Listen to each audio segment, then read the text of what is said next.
कर हमारे सुशील मुंबई से चलकर आए जो गांधी जी का प्रिय भजन पेश करेंगे सुशील भाई जी।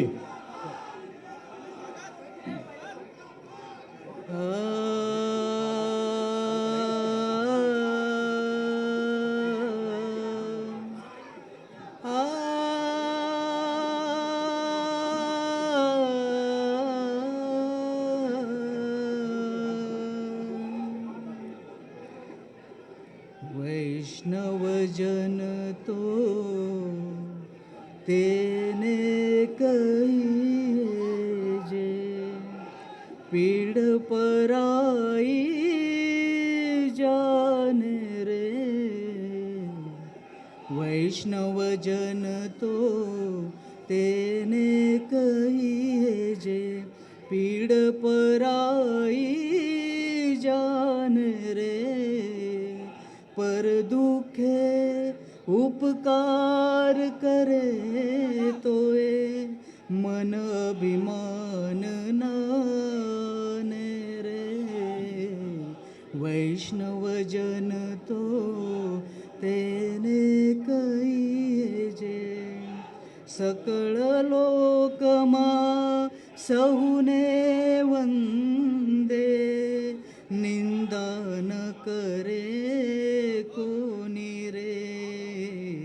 वाच काछ मन निचळ राखे धन धन जननी तेनी रे।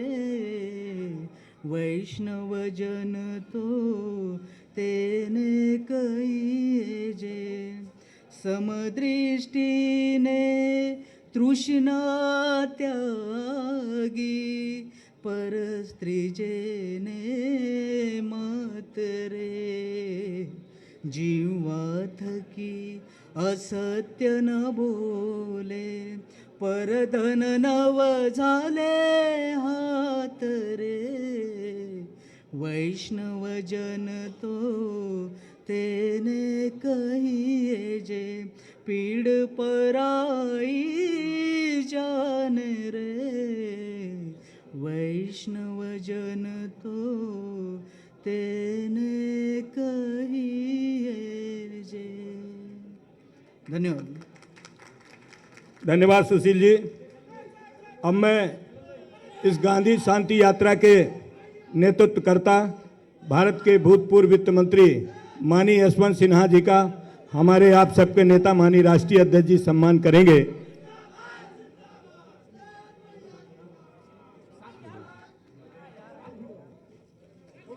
और इसके बाद मैं स्वयं माननीय शत्रुघ्न सिन्हा जी का सम्मान प्रेषित करूंगा।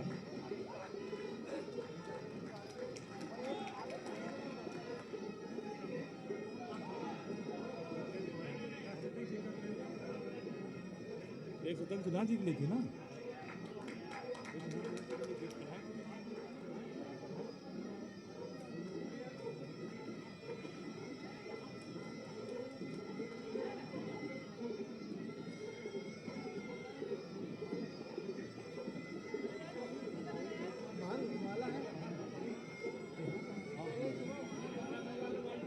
अब हम अपने पार्टी के सम्मानित नेताओं से कहेंगे श्री प्रशांत गावंडे जी का जो शेतकारी जागरण मंच के नियंत्रक हैं उनका माल्यार्पण करके श्री प्रशांत गावंडे जी।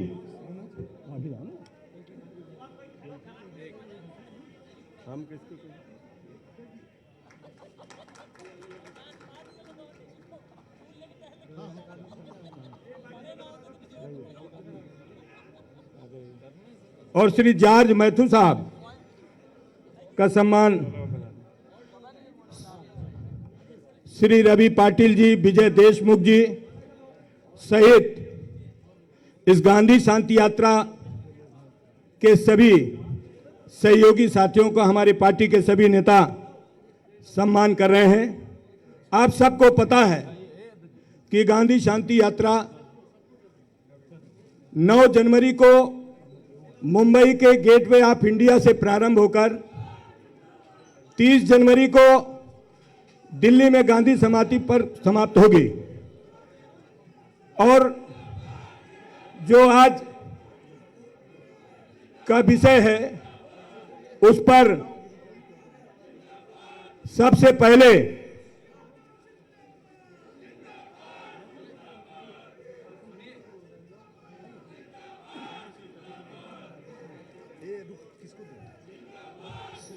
सभी उधर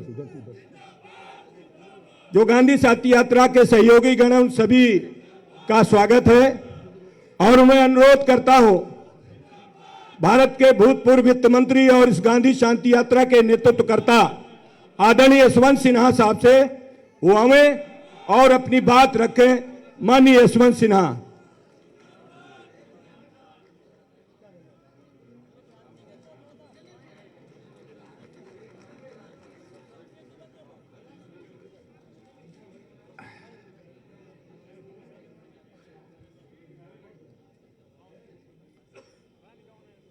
इस मंच पर उपस्थित उत्तर प्रदेश युवाओं के हृदय सम्राट अखिलेश यादव जी,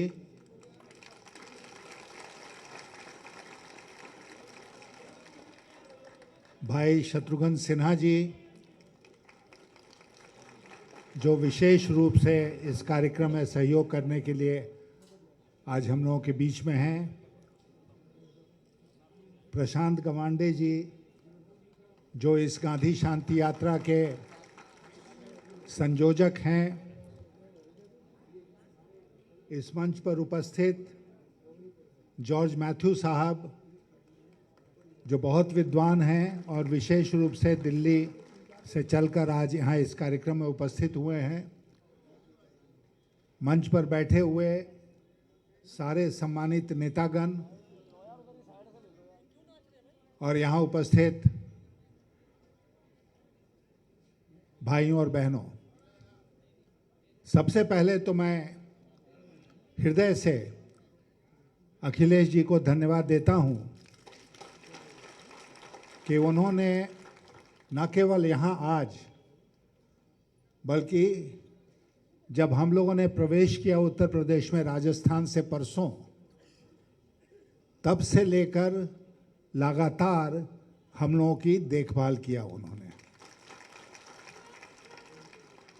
हमारे साथ इस यात्रा में आपको सुनकर आश्चर्य होगा कि लगभग 60 किसान अकोला महाराष्ट्र से चल रहे हैं।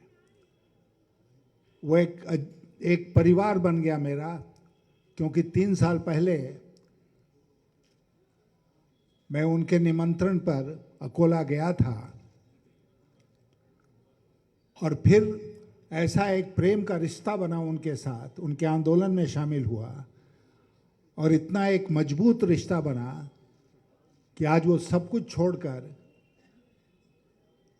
20-22 दिनों से मेरे साथ घूम रहे हैं पूरे भारत में।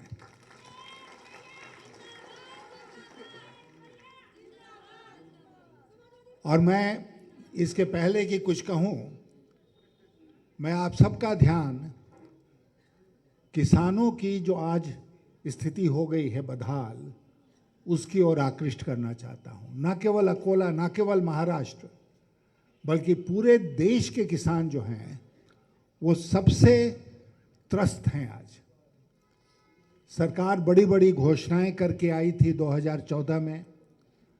आज भी उनकी घोषणा है कि 2022 तक हम किसानों की आमदनी को दुगना कर देंगे। और सचमुच में अगर आंकड़े देखे जाएं तो हम पाते हैं कि किसानों की आमदनी में ह्रास हुआ है, कमी आई है इन वर्षों में बढ़ने के बजाय। और ये जो आर्थिक संकट हम देख रहे हैं, जिससे नौजवान जो रोजगार में थे वो रोजगार भी उनसे छिन गया, नए रोजगार के अवसर पैदा नहीं हो रहे हैं और पूरे अर्थव्यवस्था में एक मंदी का दौर आज देखने को मिल रहा है। इसकी शुरुआत कहाँ से हुई मित्रों? इसकी शुरुआत हुई कृषि से और ग्रामीण क्षेत्र से। धीरे धीरे करके किसानों की आमदनी कम होती चली गई, मजदूरों की आमदनी कम होती चली गई, उनकी जो क्षमता थी बाजार में जाके सामान खरीदने की वो कम होती चली गई, मांग कम हो गई। और उससे निपटने के बजाय हमारे बहुत अक्लमंद लोग जो आज सरकार में बैठे हैं, उन्होंने नोटबंदी कर दी। नोटबंदी से किसानों का कितना नुकसान हुआ। मैं अकोला ही जा रहा था एक दिन, और जो व्यक्ति टैक्सी चला रहा था उसने मुझसे कहा कि साहब टैक्सी तो हम चलाते हैं, लेकिन हमारे पास एक संतरे का बागान भी है परिवार के पास, और हम लोग जो व्यापारी था उससे वो बाग बेचने की बात कर रहे थे, और बात ये चल रही थी कि वो 2.5 लाख रुपए में लेगा कि 3 लाख रुपए में। हम लोग कह रहे थे 3 लाख रुपए में लो, और वो कह रहा था 2.5 लाख रुपए में लेंगे। ये बातचीत चल रही थी, तब तक नोटबंदी हो गई। नोटबंदी हो गई तो व्यापारी भाग गया, और मजबूर होकर संतरे के उस किसान को अंततः 1 लाख रुपए में उस पूरे बाग को बेचना पड़ा। 1 लाख, तो उसको 2 लाख रुपए का नुकसान हुआ। कहीं पर उसकी गिनती हो रही है आज कि किसान का नुकसान हो गया, कितने किसानों का कितना नुकसान हुआ। नोटबंदी आपको सुनकर आश्चर्य होगा। अभी पत्रकार वार्ता में मैं कह रहा था कि जितनी मुद्रा बाजार में थी उस समय नोटबंदी के समय, उससे ज़्यादा वापस आ गई रिजर्व बैंक ऑफ इंडिया के पास, और सरकार उस आंकड़े को जनता के सामने पेश नहीं कर रही है, क्योंकि उनकी बहुत भद पिटेगी, इसलिए वो इस पर, जैसा शत्रु भाई बार बार बोलते हैं, खामोश हैं, नहीं बोल रहे हैं इस पर। तो हर जगह एक हाहाकार है अर्थव्यवस्था में। आज सब लोग परेशान हैं। महिलाओं के ऊपर जो जुल्म हो रहा है, इस उत्तर प्रदेश में जो हो रहा है, उत्तर प्रदेश ऐसा लगता है कि इस पूरे देश का रेप कैपिटल बन गया है, और सत्ता में बैठे लोग उसके लिए व्यक्तिगत रूप से जिम्मेदार हैं। जनता परेशान थी इन मुद्दों को लेकर, तो उससे ध्यान कैसे भटकाते? उससे ध्यान भटकाना जरूरी था, और इसलिए ये नागरिकता संशोधन कानून, इसलिए ये एनआरसी की घोषणा। असम में एनआरसी हुई, लगभग 2000 करोड़ रुपया खर्च हुआ है असम के एनआरसी में। अब सोचिए कि पूरे देश में लागू होगा तो कितना हजार लाख करोड़ रुपया खर्च होगा। और गलत लोगों को गैर नागरिक घोषित कर दिया गया। जो इस देश के नागरिक थे, फखरुद्दीन अली अहमद इस देश के राष्ट्रपति रहे हैं, उनके परिवार के सदस्यों को कह दिया कि ये नागरिक नहीं है देश के। एक ऐसा व्यक्ति था जिसने पूरे फौज में अपनी जिंदगी खपा दी, भारत के फौज में, उसको जेल भेज दिया। जेल मतलब डिटेंशन सेंटर में, कि तुम नागरिक नहीं हो। बड़ी मुश्किल से वो हाईकोर्ट से बेल लेकर अभी हाल में छूटा। कौन करेगा ये पहचान कि कौन नागरिक है कौन नहीं है? कोई छोटा मोटा कर्मचारी ही आएगा ना जो पहचान करेगा। लेकिन ये जो निराली सरकार है उत्तर प्रदेश में आज के दिन, मुख्यमंत्री की जो भाषा है, वो भाषा क्या मुख्यमंत्री के पद के अनुसार है? किस तरह की बात कर रहे हैं? किस तरह की बात देश के गृह मंत्री इसी लखनऊ शहर में कह के गए, डंके की चोट पर। डंके की चोट पर कहा कि पीछे नहीं हटेंगे। पीछे तो ये ऐसे हटेंगे कि पता ही नहीं चलेगा कहां गए।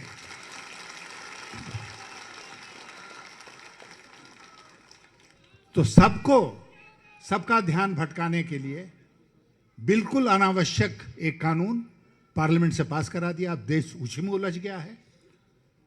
हम सब उसी की चर्चा में, देश भर में इसका विरोध हो रहा है।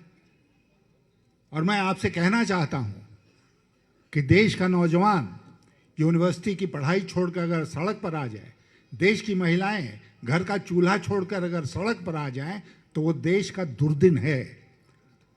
वो बहुत ही एक खतरनाक मोड़ पर जब देश पहुंचता है, तब इस तरह का दृश्य हम लोग देखते हैं। आज वो खतरनाक मोड़ आ गया है। आज ये हमारे समाज को विभाजित करना चाहते हैं, बांटना चाहते हैं, और चाहते हैं कि हम आपस में इस तरह लड़ते रहें कि इनके जितने काले कारनामे हैं, इनके जितने फेलियर्स हैं, वो सब हम भूल जाएं। लेकिन ऐसा नहीं होगा। गांधी के इस देश में हम लोग ऐसा नहीं होने देंगे। और इसीलिए हम में से कुछ लोग जब मुंबई में मिले थे 3 जनवरी को, वहीं ये तय हुआ कि हम लोग एक यात्रा निकालेंगे, गांधी शांति यात्रा, और ज़्यादा समय खोएंगे नहीं। 3 तारीख को हम लोगों ने फैसला किया 9 जनवरी से हम ये यात्रा निकालेंगे, और 9 जनवरी से हम लोगों ने मुंबई से इस यात्रा की शुरुआत की, और महाराष्ट्र, गुजरात, राजस्थान, कई प्रदेशों से होते हुए हम लोग 3 दिन से उत्तर प्रदेश में हैं, 2 दिन और यहाँ पर गुजारेंगे, और उसके बाद राजघाट दिल्ली में इसका समापन करेंगे। उत्तर प्रदेश, ये पहले था जब प्रोग्राम बना कि हम लोग उत्तर प्रदेश को, पश्चिमी उत्तर प्रदेश को थोड़ा बहुत छू के दिल्ली चले जाएंगे। फिर हम लोग सब बैठे, इसके ऊपर विचार हुआ, तो सब लोगों ने तय किया कि नहीं, हम लोगों को लखनऊ तक जाना चाहिए। कल आगरे से जब हम लोग चले तो 350 किलोमीटर, 360 किलोमीटर की यात्रा करके शाम को यहाँ पहुँचे। रास्ते में सैफई का कार्यक्रम हुआ। अखिलेश जी वहाँ झंडा उत्तोलन कर रहे थे।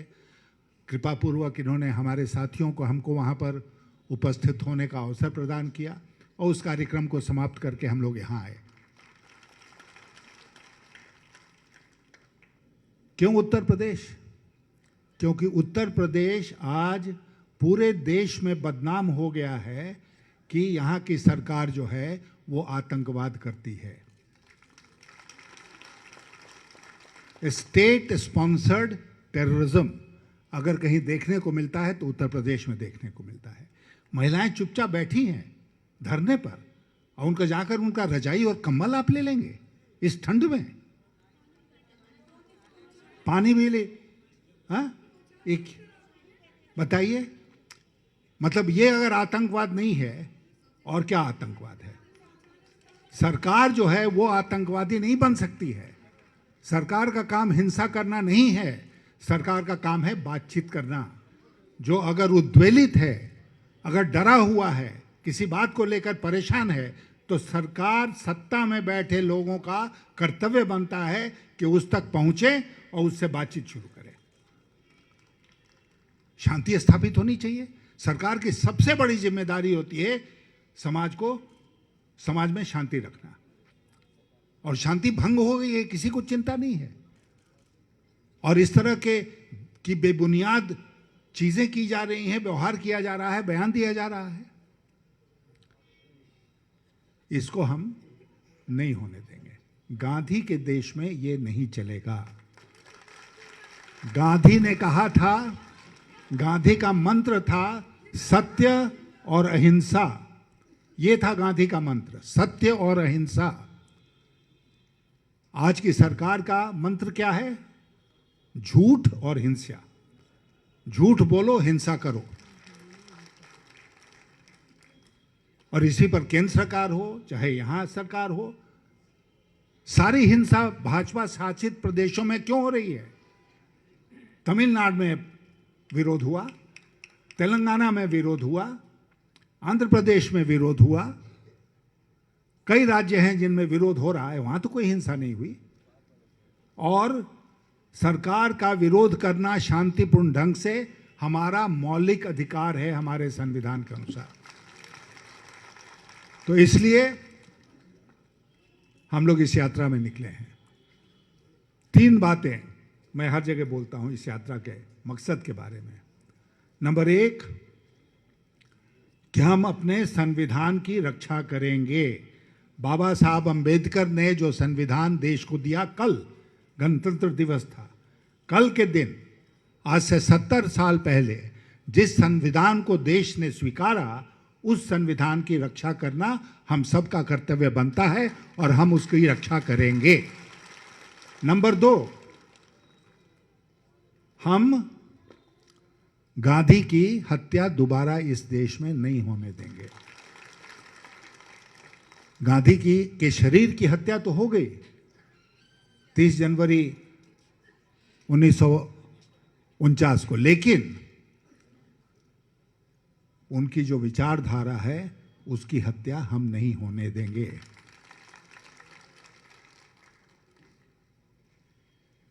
हम इस देश का धर्म के नाम पर दोबारा बंटवारा नहीं होने देंगे और हम एक हैं, हमारा समाज एक है और हम एक ही रहेंगे, चाहे कोई कुछ भी कर ले। ये संकल्प लेकर हम लोग चले हैं। यहाँ उत्तर प्रदेश में, विशेषकर लखनऊ में आप लोगों का इतना सहयोग रहा कि हमारे सारे किसान भाइयों का और हमारा उत्साह बहुत बहुत बढ़ा है इससे, और आगे यात्रा को ले जाने में हमें मजबूती मिली है। और इसलिए फिर एक बार मैं अखिलेश जी को, उनके सारे साथियों को धन्यवाद देता हूँ कि उन्होंने ये सब इंतजाम यहाँ पर किया, हम लोग की यात्रा को सफल बनाया है। आगे भी हम यही उम्मीद करते हैं और आपसे अपील करते हैं, आज से समस्त उत्तर प्रदेश के वासियों से अपील करके जाना चाहूँगा कि अखिलेश जी के हाथों को मजबूत कीजिए।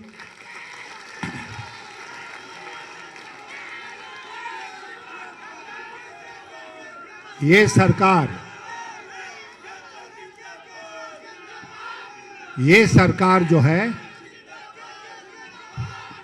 सरकार जो आज बैठी है सत्ता में, 2022 को इसको सत्ता में वापस नहीं आना चाहिए। बहुत बहुत धन्यवाद। अभी आपने माननीय यशवंत सिन्हा जी का संदेश सुना। हमारे मंच पर माननीय शत्रुघ्न सिन्हा जी हैं, जॉर्ज मैथ्यू जी हैं, श्री प्रशांत गावंडे जी हैं, श्री अजहर इकबाल साहब हैं, श्री उद्धव जी हैं, श्री गजानन हरण जी हैं, श्री राम प्रभु बंट जी हैं। और मैं आपके सामने अब अनुरोध करता हूं, श्री तेजराव भाकरे पाटिल जी जो महाराष्ट्र से आए हैं, वो अपनी बात रखेंगे। श्री तेजराव भाकरे जी पाटिल।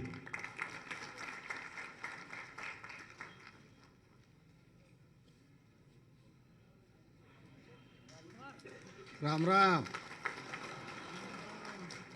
मेरे प्यारे भाई और बहनों, और ये मंच पर बैठे हुए पूरे अधिकारी, इनको मेरा सबको प्रणाम। देखो भाई, मैं तो कोई लीडर नहीं हूँ, हम विदर्भ से आए हैं और मैं खेती करता हूँ। ये सरकार ने हमको क्या क्या परेशानी की, ये हमारे काश्तकार उधर विदर्भ में पूरे परिवार के साथ में फांसी लेते हैं और आत्महत्या करते हैं। हमारे विदर्भ में तो आपने पेपर में वो क्या बोलते, हिंदी में मेरे को आता नहीं ज़्यादा, हो मला मराठीत जास्त येते पण ते हिंदीत नहीं बोलता यार। मेरा कहना ये है कि यहाँ अपने भारत देश में 18 पगड़ जाति के लोग रहते हैं और सब लोग इकट्ठा रहने चाहते हैं, और ये सरकार उसमें चाल ढकल कर रहा है। ये सरकार का काम नहीं है। संविधान डॉक्टर बाबा साहब आम्बेडकर ने लिखा हुआ है, वो बहुत पुराने होशियार आदमी थे, गांधी जी होशियार आदमी थे, ये सब लोग उनको लेकर चलते थे। लेकिन ये सरकार चाल ढकल कर रहा है। मैं तो बोलता है इन लोगों को अपन ने ऊपर भेजा, अरे भाई हमको मिलजुल के रहना चाहते हैं हम, तुम क्यों ऐसा करना चाहते हैं? डॉक्टर बाबा साहेब आम्बेडकर के इतने होशियार तो नहीं है तुम, और ज़्यादा स्कूल पढ़े नहीं होंगे, इसीलिए ये दांगड़ो हो रहा है सब देश में। हम बोलते हैं हम शांति से जीना चाहते हैं, तुम क्यों ऐसा दांगड़ो करते? और ये बाया लोगों पर, लेडीज पर जो अत्याचार होते, उनकी कानून बनाओ ना, उसके कानून नहीं बनाते, ये झगड़ा लगाने की कानून बनाते हैं। ये अच्छा नहीं है। हम सब लोग एकजुट मिलकर रहना चाहते हैं और हम 9 तारीख से गेट ऑफ इंडिया से निकले हैं और 30 तारीख को राजघाट पर जाएंगे। हमारे सर सेनापति यशवंत जी सिन्हा साहब है और शेतकरी जागर मंच, हम उनके साथ साथ में चल रहे हैं। हम 22 दिन हो गए आप इधर चल रहे हैं। हमारे निखिलेश जी भाई है ना, इन्होंने बहुत मदद किया हमको, समाजवादी पार्टी ने। अच्छे लोग हैं तुम, बहुत बढ़िया। इतना बोलकर मैं मेरा भाषण, जय हिंद, जय महाराष्ट्र। अभी जय हो उत्तर प्रदेश, जय हो उत्तर प्रदेश। साथियों, अभी आपने श्री तेजराव भाकरे किसान नेता का संदेश सुना।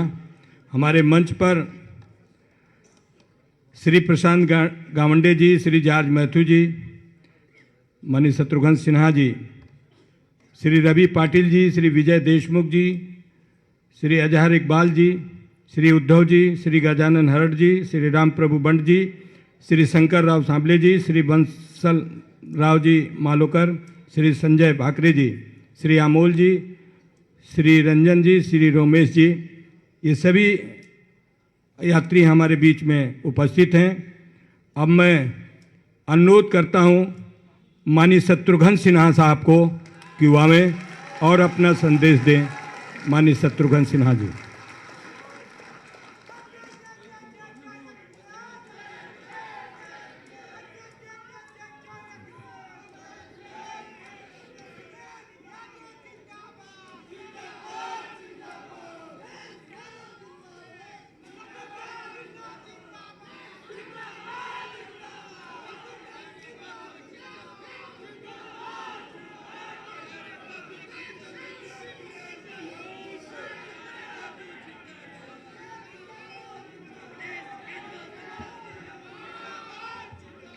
इतना जोश और जागृति देखकर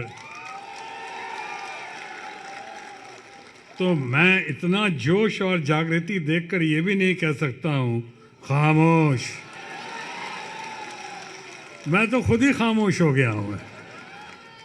अब मैं कैसे बोलूं, और खासकर हमारे बड़े भाई स्टेट्समैन, राष्ट्र निर्माण मंच के जन्मदाता, इस शांति यात्रा की, गांधी शांति यात्रा का नेतृत्व कर रहे इतने बढ़िया, इतने कद्दावर नेता, सामाजिक, साहित्यिक और राजनैतिक व्यक्तित्व बड़े भाई यशवंत सिन्हा जी,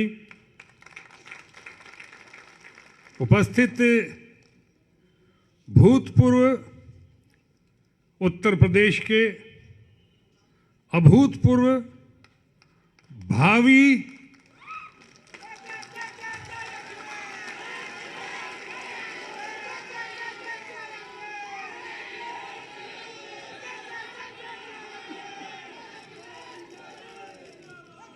उत्तर प्रदेश के भूतपूर्व, अभूतपूर्व मुख्यमंत्री, भावी मुख्यमंत्री और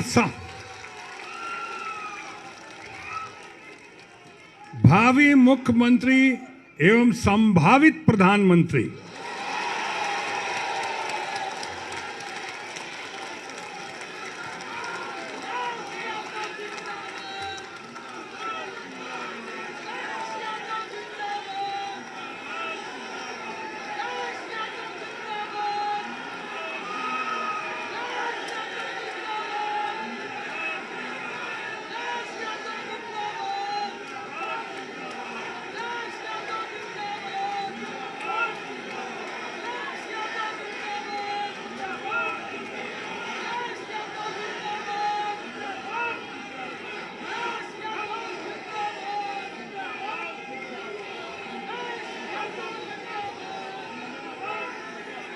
अगर देश का संभावित प्रधानमंत्री, अगर देश का प्रधानमंत्री अखिलेश यादव जैसा व्यक्ति या व्यक्तित्व नहीं होगा तो और किसे होना चाहिए? सारे अखिलेश यादव के अंदर सारे गुण मौजूद हैं। लोकप्रियता है, जवानी है, जोश है, अनुभव है, विद्या है, गुण है, और तो और इनके सारे सर्टिफिकेट्स भी असली हैं।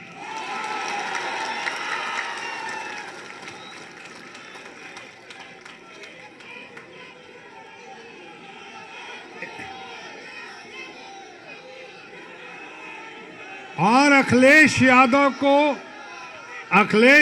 के अंदर वो मादा है, वो ताकत है, वो वक़्त है, वो क्षमता है, सबको, सारी जाति को, जात को, मजहब को साथ लेकर चलने की।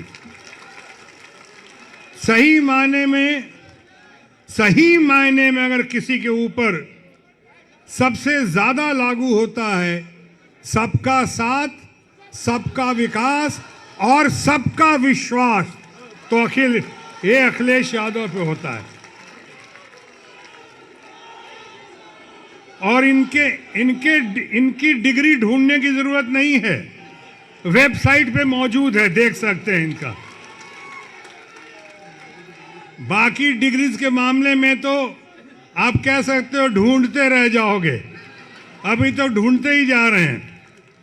तो ऐसे अखिलेश यादव को, जिनका भरपूर सहयोग और प्यार मिला, और आप तमाम लोगों के साथ कि शांति यात्रा, गांधी शांति यात्रा आज उरूज पे आई है, क्लाइमेक्स पे आई है, और दिल्ली पहुंचते पहुंचते क्रिसेंडो पे आ जाएगी एकदम बिल्कुल। ऐसे हमारे यहाँ पे भाई, हमारे बहुत ही ज़बरदस्त एक्टिविस्ट, बहुत पढ़े लिखे, वर्ल्ड बैंक से आए, और आज मिट्टी की खुशबू ने उनको हिंदुस्तान बुलाया, और तब से किसानों के बीच संलग्न हैं। ऐसे कर्मठ सामाजिक और रचनात्मक व्यक्ति प्रकाश गवांडे जी उपस्थित, अभी तेज तर्रार भाषण देखा आपने तेज जी का, गजब किया उन्होंने। मैथ्यू जी और जितने लोग मंचासीन हैं, उन सबको प्रणाम करते हुए सबसे ज़्यादा आज के इस कार्यक्रम में मैं अपने परिवार के, समाजवादी परिवार के युवा शक्ति को, अपने आदरणीय बुजुर्गों को और अपने घर की महिलाओं को, इतनी अच्छी अच्छी महिलाएं बैठी हमारे घर की, बहुत जान है आप में, बहुत जान है। कैसे आपने यहाँ पे लखनऊ में, शाहीन बाग में, देश के कोने कोने में आपने पुरुषों को भी मात दिया है, जिस लगन के साथ, जिस जोश के साथ, जिस ऊर्जा के साथ आप बैठी हैं वहाँ पे, सत्य की लड़ाई लड़ रही हैं, सिद्धांतों की लड़ाई लड़ रही हैं, गांधी जी के रास्ते पे चलते हुए अहिंसा के साथ सत्य की लड़ाई, सिद्धांत की लड़ाई लड़ रही हैं। मैं समझता हूँ आप तमाम लोग बहुत ही काबिल हैं, प्रशंसनीय हैं, आपका काम सराहनीय है और सही मानों में लोगों के लिए अनुकरणीय है। आप जिंदाबाद, तो शत्रुघ्न सिन्हा तो हो ही जाएगा जिंदाबाद। एक दो बातें मैं कहना चाहूँगा यहाँ पे, ज़्यादा वक्त नहीं लेता हुआ है, मैं देख चुका हूँ ये जोश और ऊर्जा जो देख रहा हूँ यहाँ पे। देश के कई जगह जाता हूँ, लेकिन उत्तर प्रदेश की और लखनऊ की तो अपनी ही बान है, आन बान शान है, अपनी ही बात है, गजब है। उन्हें देखना चाहिए, लगता है उन्होंने देखा नहीं है, तभी वो बोलते हैं डंके की चोट पे। कहेंगे काहे का डंके के चोट पे? खामोश, डंके की चोट पे गए हैं। एक तो चोरी, ऊपर से सीना जोरी, यानी एक तो इतना बड़ा हादसा करने की कोशिश की है देश में। और इसकी शुरुआत, जैसा यशवंत भाई कह रहे थे, अगर वहां से लेकर आऊं, जो जिक्र किया इन्होंने कि नोटबंदी से जो हुआ आपको पता ही है कि नोटबंदी से तो युवाओं का क्या हुआ, बेरोजगारों की टोली और बढ़ गई, दुकानें बंद हो गई, छोटी छोटी फैक्ट्रियां बंद हो गई, किसानों की जो हालत हुई, आज तक तो उनको उचित मूल्य नहीं मिला, ऊपर से किसानों की जो बदहाली हुई, वो सब तो अपनी जगह है ही। एक मुद्दे पे इन्होंने रोशनी नहीं डाला अपने स्पीच के धारा प्रवाह में, और वो था कि हमारे घर की महिलाओं पे क्या गुजरी। ये हमारे अपने घर की महिलाएं, हमारी माताएं, हमारी बहनें अपने पिता से छुपाकर, अपने पति से छुपाकर, मगर अच्छी नीयत से, उन्हीं की दवा दारू के लिए, उन्हीं के इलाज के लिए, घर के शादी ब्याह के लिए, घर में बीमारी से लड़ने के लिए, किसी इमरजेंसी के लिए सालों साल जो पैसा उन्होंने तकिया के नीचे या अलमीरे के पीछे छुपा के रखा था, एक रात तुगलकी फरमान और एक रात की घोषणा के बाद सारे पैसे उनके हवा हवाई हो गए। बर्बादी, उफ। अपने पैसों के लिए लोग लाइन में लगने लगे। जरा याद कीजिएगा, अपने पैसों के लिए लाइन में लगने लगे, मरने लगे, संघर्ष करने लगे, त्राहिमाम स्थिति हो गई। और आप कल आना, परसों आना, एटीएम में नहीं है, एटीएम बर्बाद हो गया। बैंकों में लोग पुराने नोट गिनने में लगे, उनको फिक्र नहीं कि आगे क्या करना है। जैसा यशवंत भाई ने कहा कि जितने नोट काला धन लाने और हटाने की बात तो दूर, जितने नोट्स आपने जब्त किए या बर्बाद किए, उससे ज़्यादा पैसे आ गए। अब कहाँ से आए हैं? हवाई जहाज से ढो के लाए गए बाहर से, नकली नोटों को असली नोट कर दिया गया, या हमारे एक जो पार्टी है अहंकार से भरी हुई, उस पार्टी के जो मुखिया लोग हैं, यानी मुखिया लोग अहंकार से भरे हुए हैं, उन मुखिया लोगों ने अपने नोट करवा लिए उसमें जो पुराने। कैसे आगे बढ़ गया, कैसे सारे पैसे वापस आ गए, जरा कभी गौर कीजिएगा। Food for thought. मानसिक आहार। आप तो सब दबंग लोग हैं, बहुत बढ़िया लोग हैं आप लोग, जरा सोचिएगा तो कैसे वो पैसे जितना निकल गए, हम सब नोट बर्बाद किए, हवा हवाई हुए, और जितने नोट गए थे उससे ज्यादा नोट आ गए। ये तो तिकड़म आज तक हिंदुस्तान में ही हो सकता है, और शायद यही लोग कर सकते हैं जिन, है ना? बहुत है, सही कह रहे हैं, बिल्कुल ठीक कह रहे हैं। यानी जरा गौर करना। और उससे बड़ी बात क्या, क्यों करते हैं ये? वहां से शुरुआत की, जब मुद्दे सामने आ गए, ज्वलंत हो गए, जवाब देना मुश्किल हुआ, तो अचानक एक रात नोटबंदी से हम अभी उभर ही नहीं पाए थे कि नीम पे करेला, जीएसटी। ध्यान भटकाते भटकाते जीएसटी में आपको पता होगा कि आज तक साल के 365 दिन होते हैं, लेकिन जीएसटी में 400 से ज्यादा अमेंडमेंट हो चुके हैं। उसके बाद हाफ बेक्ड, हाफ ट्रुथ, 370, 3 तलाक, ये सारी हरकतें करते करते, ध्यान भटकाते भटकाते, उसके बाद ये आपके सामने आ रहा सीएए, एनआरसी, जिसके डर से अनारकी फैली हुई समाज में, और एनपीआर, और इससे भी उनके आगे के इरादे हैं, जैसे भाई बता रहे थे भी, आगे के इरादे हैं अभी पॉपुलेशन कंट्रोल। यानी अभी जो पॉपुलेशन है उससे हिस्से अगर निकले तो उनके बाद दूसरा कार्ड तैयार है, ताश का पत्ता तैयार है, वो फेंकने के लिए ध्यान भटकाना, असली मुद्दों से ध्यान भटकाना। तो आखिर कब तक? कुछ लोग हमारे मित्र कह रहे थे कि माइनॉरिटीज हमारी कितनी अच्छी है, कि माइनॉरिटी कब तक चुप रहेगी। आपने कश्मीर किया, आज तक शांति नहीं आई। आप बोल रहे हैं शांति आ गई, शांति आई नहीं। वहाँ के नेताओं को अभी तक गिरफ्तार किया हुआ है, वाईफाई अभी तक शुरू हुआ नहीं हुआ, कब हुआ, कल हुआ, क्या तमाशा है। पूरे चाइना में तो कोरोना वायरस पे कुछ डिस्ट्रिक्ट सील किए हुए हैं। आपने तो पॉलिटिकली पूरा कश्मीर को और खासकर श्रीनगर को, वैली को तो आपने सील कर दिया, बिल्कुल ऐसा कर दिया, दुनिया में आवाज उठ रही है। आप यूरोपियन यूनियन के लोगों को बुलाते हैं यहाँ पे, उनको दामाद की तरह लाकर दिखाते हैं यहाँ पे, और आप उन्हीं लोगों को ले जाते हैं जो आपके गीत गा सकें, और सेलेक्टेड जगह पे दिखा रहे हैं उनको, पूरा कश्मीर घूमने नहीं दे रहे हैं, श्रीनगर। उसके बाद भी बात फैल जाती है।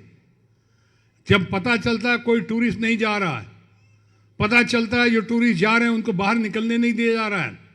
यशवंत सिन्हा जी ऐसा इतना बड़ा व्यक्तित्व, ये अपनी टीम के साथ जाते हैं, सिविल सोसाइटी के साथ, तो पहले तो इनको एक बार एयरपोर्ट से निकलने नहीं दिया जाता है, दूसरी बार इनको वहां वापस कर दिया जाता है, एक बार इनको कहा जाता आइए आइए सर जरूर आइए, होटल में ले जाते हैं, कहता सर होटल से ही जो देखना देख लीजिए, होटल से बाहर निकलना मना है, प्रतिबंध लगा के।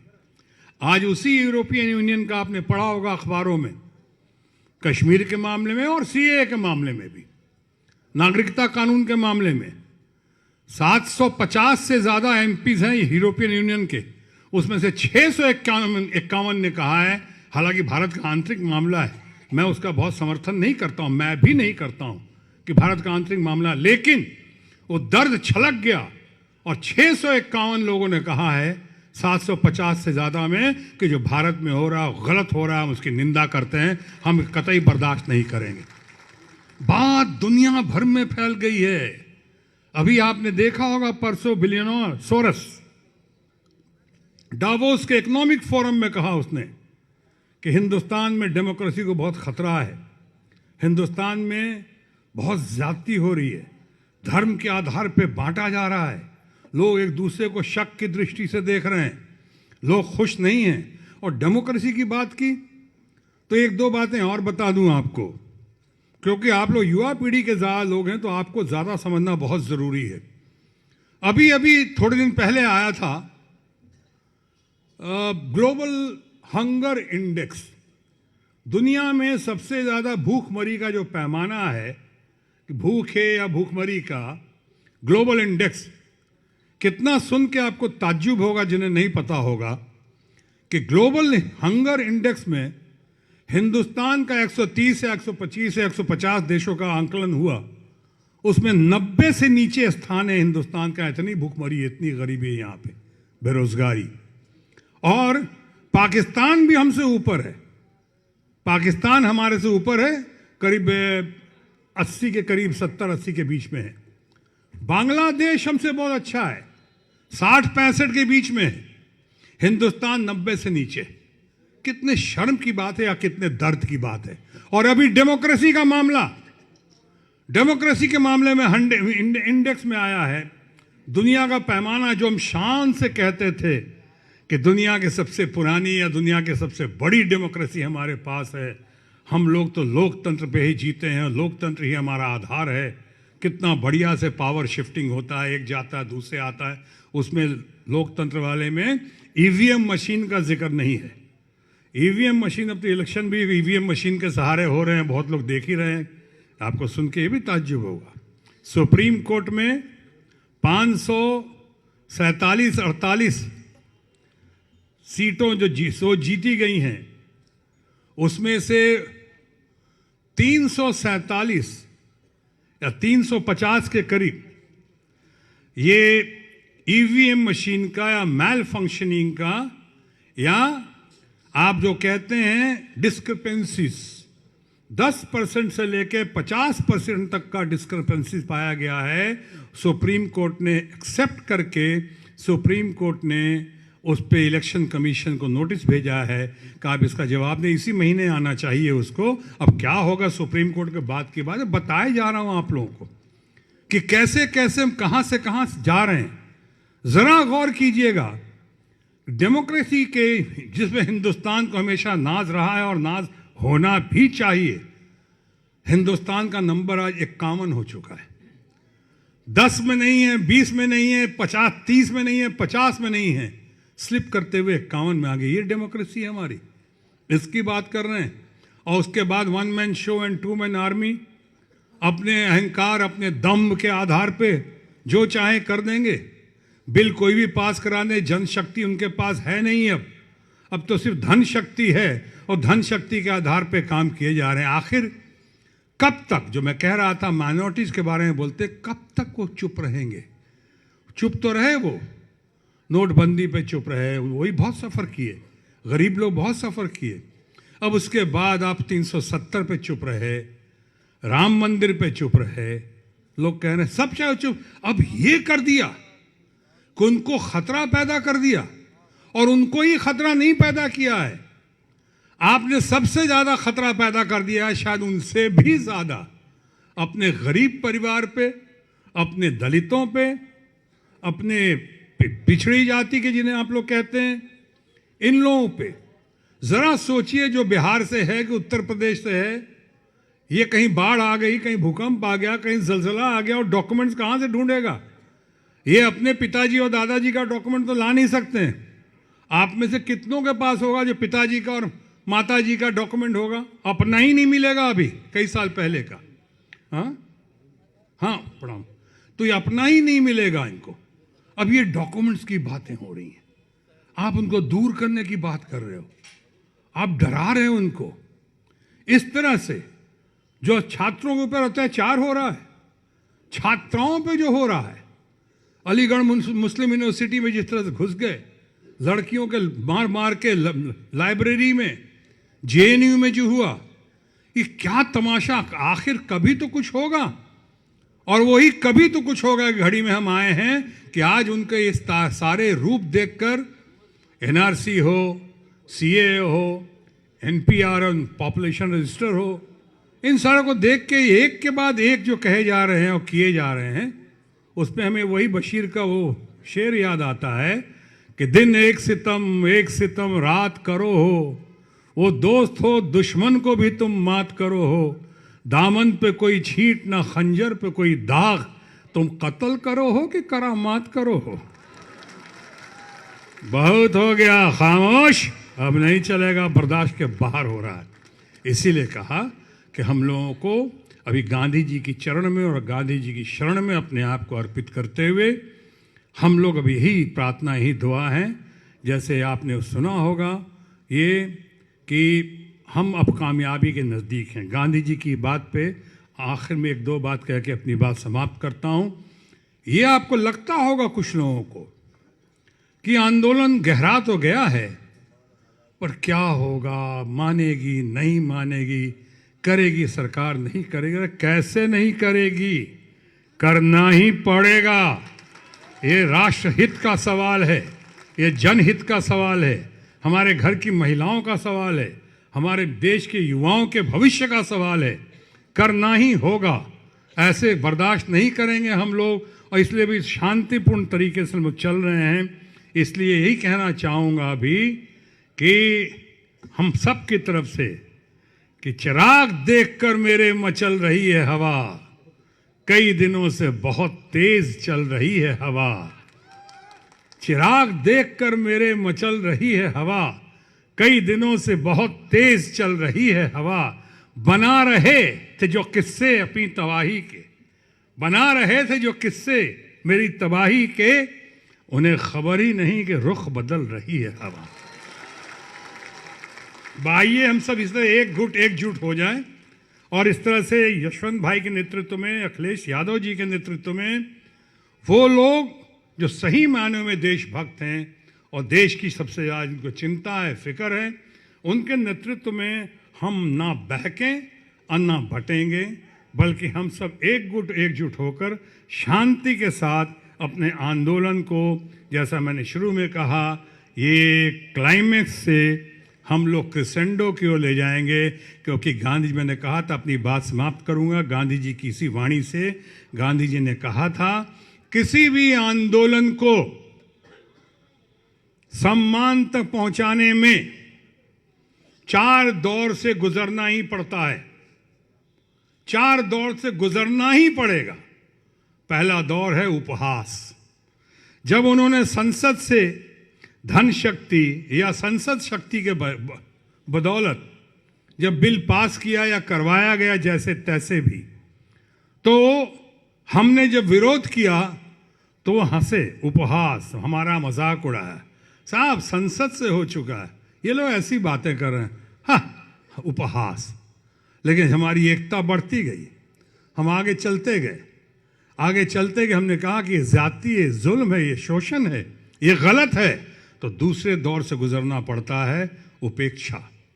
उन्होंने कहा इनकी परवाह मत करो, इग्नोर करो इनको, ये कौन होते हैं, हमने तो संसद से कराया है, हमने तो, हमारे पास धन शक्ति है, हमारे पास जनशक्ति ना भी हो, लेकिन हमारे पास जो शक्ति है, धन शक्ति, और हमारे पास अलग अलग पार्टी के लोगों को जैसे ये मैनेज करके हमने बिल पास करवाया है, तो इनको इग्नोर करो, उपेक्षा, उपहास, उपेक्षा। उसके बाद जब हम देखा कि इस चिंता के साथ, जैसे मौलाना साहब बैठे हुए हैं, जैसे आप लोग बैठी हुई हैं, जब ये लगन के साथ लगे रहे और फिर आगे बढ़ते गए।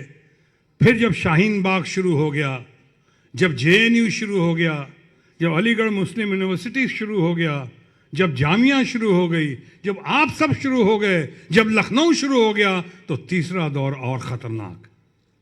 उपहास, उपेक्षा, तिरस्कार, कंटेम्प्ट, इन्हें गालियां दो, कहो कि ये तो देशद्रोही हैं, ये तो एंटी नेशनल हैं, ये देश के खिलाफ बात कर रहे हैं, ये बागी लोग हैं। यानी पहले उपहास, फिर उपेक्षा, फिर तिरस्कार, गांधी जी ने कहा, और इनसे भी आगे आप निकलोगे तो चौथा सबसे खतरनाक दमन, दमन, दबाव, क्रश करो। Man power, money power, goon power, gun power, इनको स्टेट स्पॉन्सर टेररिज्म के जरिए इनको दबाओ, इनको मारो, इनको लाठीचार्ज करो इन पे। अब ये सब करेंगे दमन, लेकिन उन्हें देश की जनता का पता ही नहीं जो करवा रहे हैं लोग। आप लोग बहुत दमदार हो, बहुत जानदार हो, बहुत शानदार हो। हमारे देश की जनता में वाकई बहुत जान है। तो इसलिए गांधी जी ने कहा था कि इन 4 दौर से अगर गुजर गए जो हम गुजर रहे हैं और गुजर जाएंगे, उपहास, उपेक्षा, तिरस्कार, दमन, और दमन से आगे निकल गए तो सम्मान आपके कदम चूमेगा। और अभी हम दमन और सम्मान के बीच में झेल रहे हैं और दमन और सम्मान के बीच में झूल रहे हैं। अभी आप लोग का साथ रहा तो 30 जनवरी के बाद, इसी महीने, अगले महीने मिडिल में सुप्रीम कोर्ट में भी मामला आ रहा है। हम दुआ करते हैं कि कुछ लोगों को अच्छी अकल आएगी और जनता के हित में ही फैसला आएगा। इस कामना के साथ, प्रार्थना के साथ हम ये कहना चाहते हैं कि बस हम अब आखिरी चरण में हैं। जैसा गांधी जी ने कहा था, सम्मान हमारे करीब है, सामने दिख रहा है। अभी हम हिम्मत न हारें, आगे बढ़ें, गांधी जी को याद करते रहें। महात्मा गांधी जिंदाबाद, सत्य और अहिंसा का मंत्र जिंदाबाद, आप तमाम लोग जिंदाबाद, उत्तर प्रदेश जिंदाबाद, जय बिहार, जय हिंद।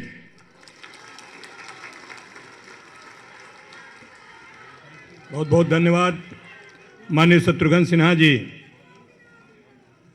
हमारे इस मंच पर महाराष्ट्र के श्री जामवंत मनोहर जी हैं, श्री रुफुजा जी हैं, श्री महेश जी हैं, श्री आदित्य जी हैं, श्री राम जी हैं, श्री राजेश वाकरी जी हैं, श्री गिरीश पांडे जी हैं, श्री मंगल जी हैं, और सभी हमारे मंचासीन महाराष्ट्र के और बिहार के सभी साथी हैं। उन सब का हम स्वागत करते हैं। अब हम अनुरोध करते हैं शेतकारी जागरण मंच के नियंत्रक श्री प्रशांत गावंडे जी को कि वो हमें और अपना संदेश दें। श्री प्रशांत गावंडे जी।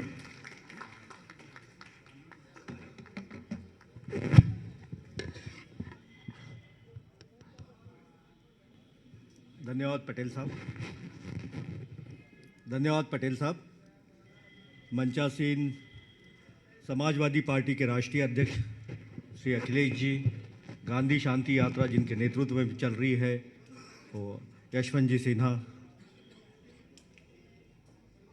हमारे साथ हरदम कोई भी संघर्ष में साथ देने वाले श्री शत्रुघ्न जी सिन्हा जी, आईपी सिंह साहब, दीपक रंजन साहब, समाजवादी पार्टी के प्रदेश अध्यक्ष श्री पटेल साहब और सारी समाजवादी पार्टी की पूरी टीम अखिलेश, मेरे साथ आए हुए महाराष्ट्र से मेरे सभी साथी। मैं कुछ भाषण नहीं देने वाला हूँ, मैं 2 कविता बोलूँगा। एक कवि भाई है वरुण ग्रोवर, उन्होंने एक कविता बनाई थी, वही हमारा नारा भी है और इसलिए ये शायद आपके पास पहुँच भी होंगी।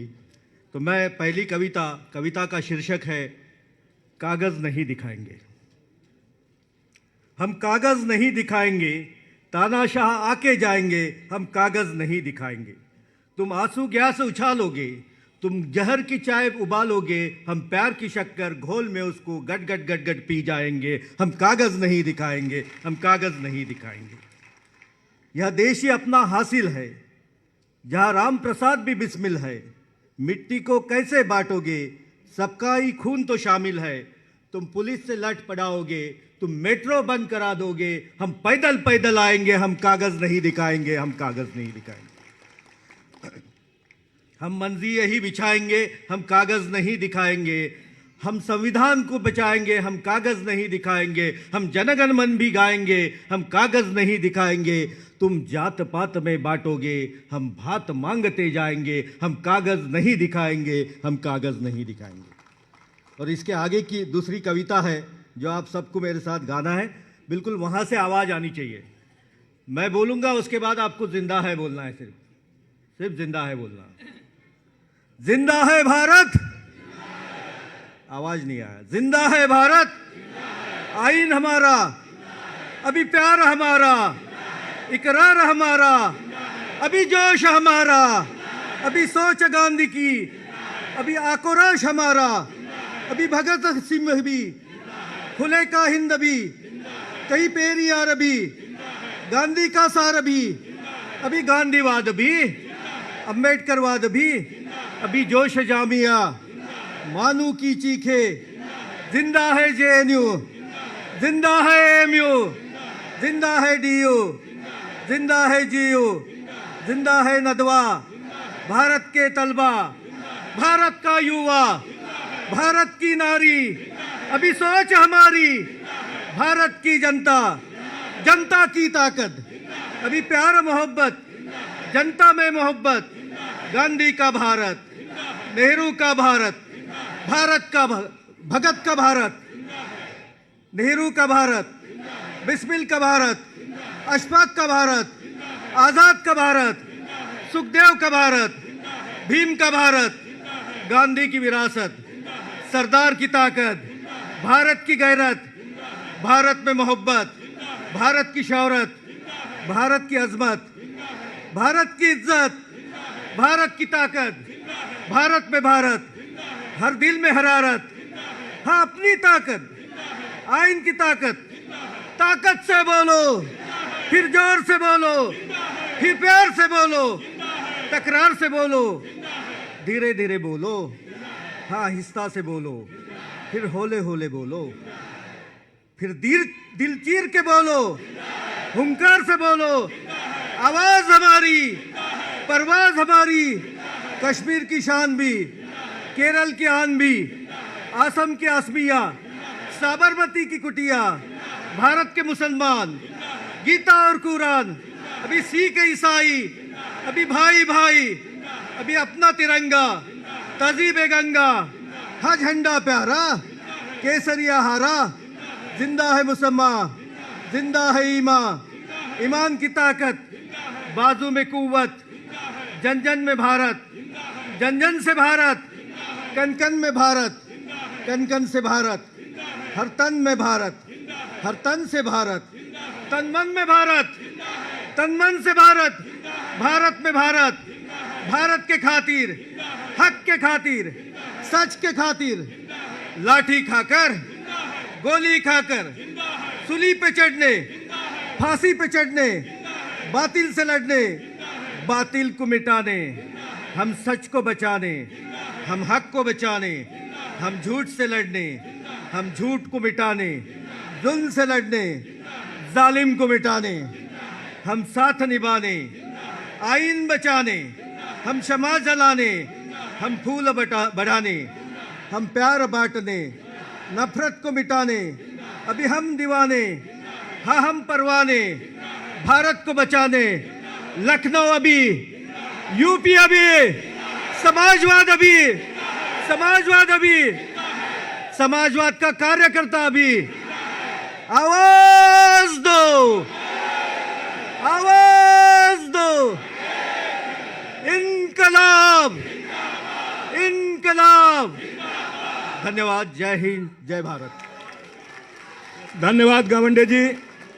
अब मैं अनुरोध करता हूं समाजवादी पार्टी के राष्ट्रीय अध्यक्ष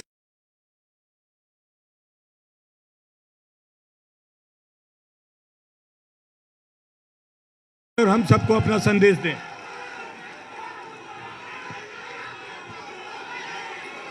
मंच पर हमारे साथ आदरणीय यशवंत सिन्हा जी, साथ में आदरणीय शत्रुघ्न सिन्हा जी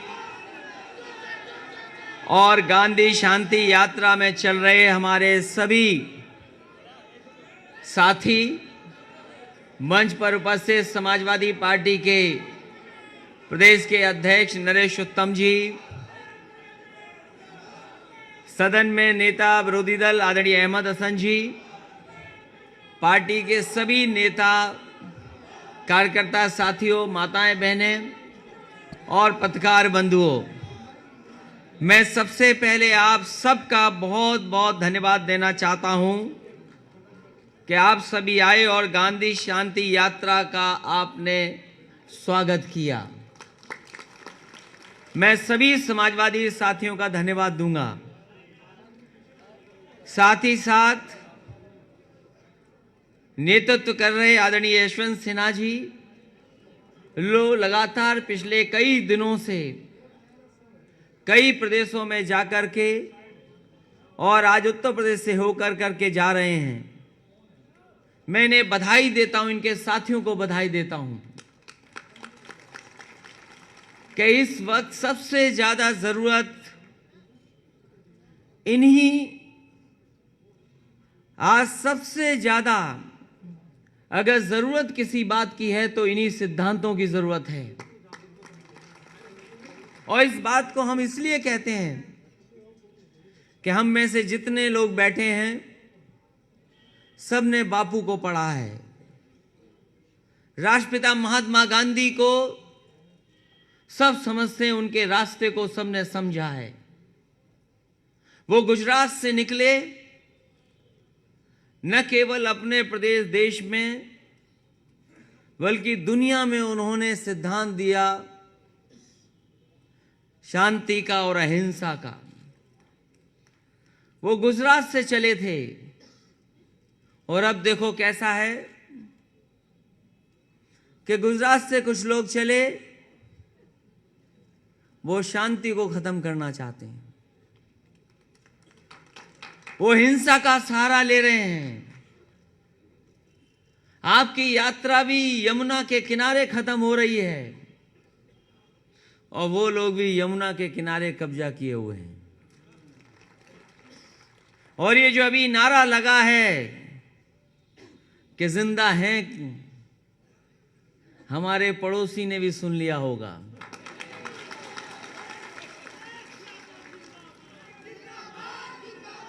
हमारे पड़ोसी, उनकी भाषा की चर्चा पूरे देश और दुनिया में हो गई है। जब तक ठोकने की बात कह रहे थे तब तक तो हम ही और आप समझ पा रहे थे। जब से उन्होंने और उनकी पुलिस ने कंबल चोरी किए हैं, पूरी दुनिया उन्हें समझ गई है वो कैसे हैं। और जो उनकी मदद करने आए थे लखनऊ में, यहीं पर कह के गए बड़े डंके की चोट पर।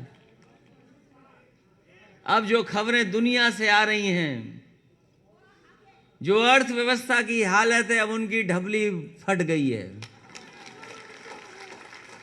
अब उन पे कुछ बचा ही नहीं है। अब उन पे कुछ नहीं बचा। और इसीलिए ठीक कहा आदरणीय शत्रुघ्न सिन्हा जी ने कि बहुत करीब आ गए हम लोग। ये भाषा किसकी हो सकती है, और वो भी लोकतंत्र में भाषा, कि हम पीछे नहीं हटेंगे।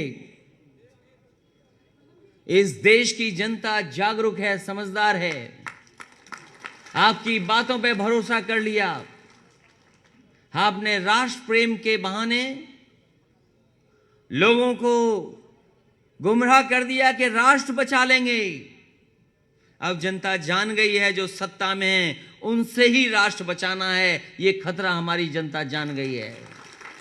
और जैसे लोकसभा में आपने पास किया है, क्या वैसे ही पास नहीं हो जाएगा इसके खिलाफ? लेकिन उससे पहले हमें भरोसा है अपने देश के सबसे बड़े न्यायालय पर। और जब पूरी की पूरी जनता खिलाफ है, और सवाल यह है, ये केवल मुसलमानों के खिलाफ नहीं है, उनके खिलाफ तो है ही है, लेकिन जितने गरीब हैं उनके खिलाफ है ये कानून। अभी कली सफाई में हम लोगों ने बीन सुना थोड़ा बहुत, सपेरे यहां भी आ गए।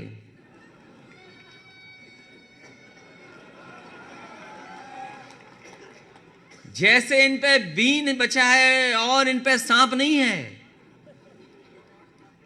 वैसे ही इन पे कागज भी नहीं है। ये कहां से कागज लेकर के आएंगे? बताओ, आप पे कागज हैं किसी चीज के? जब से इस धरती पे रह रहे हैं तब से इन पे कागज नहीं है। ये कागज कहां से लाएंगे?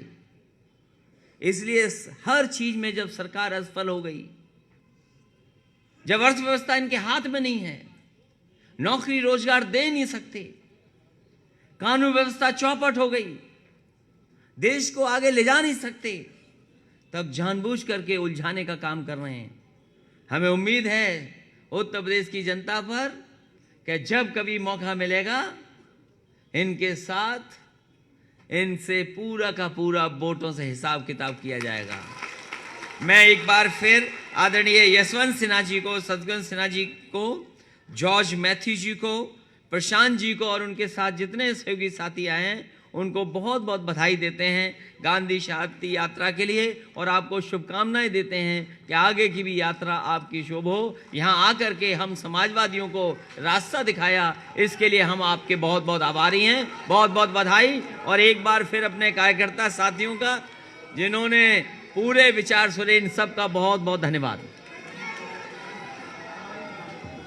माननीय अखिलेश यादव जिंदाबाद, माननीय अखिलेश यादव जिंदाबाद, माननीय यशवंत सिन्हा जिंदाबाद, माननीय यशवंत सिन्हा जिंदाबाद, भाई शत्रुघ्न सिन्हा जिंदाबाद, भाई शत्रुघ्न सिन्हा जिंदाबाद, प्रशांत गावंडे जिंदाबाद, प्रशांत गावंडे जिंदाबाद, जॉर्ज मैथ्यू जिंदाबाद, गांधी शांति यात्रा के सारे सहयोगी जिंदाबाद।